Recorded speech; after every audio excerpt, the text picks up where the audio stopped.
As I've covered on this channel before, to me, the John Wick franchise is one of, if not the best, action movie franchise we've had of the past 10 years.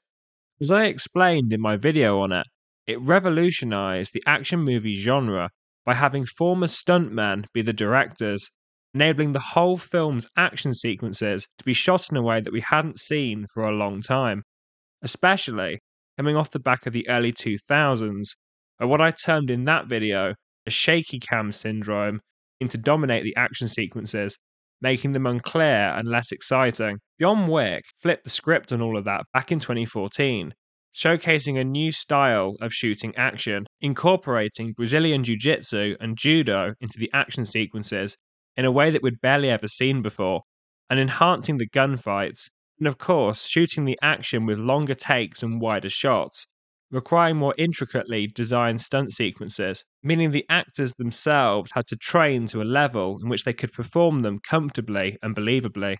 John Wick ushered in a new stage of the action movie, and its influences bled out across the industry, and we've seen many different projects start training their actors more extensively, and similar longer take styles of action sequences emerge. But what also made John Wick particularly special was the world that those films are situated in.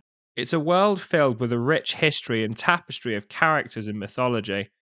And whilst we certainly got to see some of that in the four films, I always felt there might be more to explore.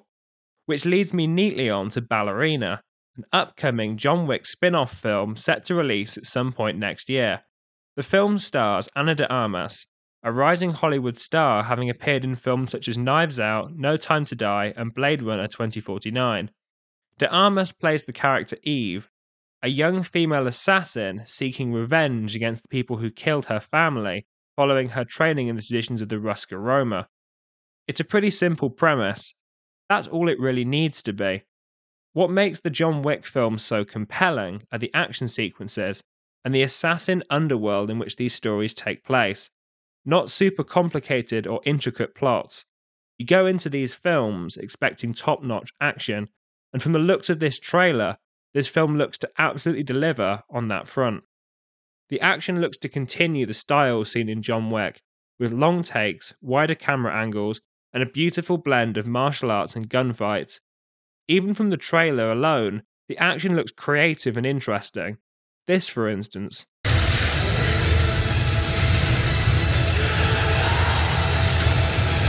I mean, come on, tell me that's not one of the coolest things you've ever seen in a trailer.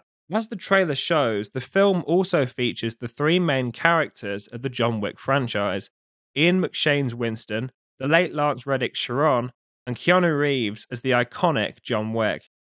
For those who are wondering how that's possible, given the events of John Wick Chapter 4, this film is set sometime between John Wick Chapter 3 and John Wick Chapter 4, enabling these cameos to not break the storyline.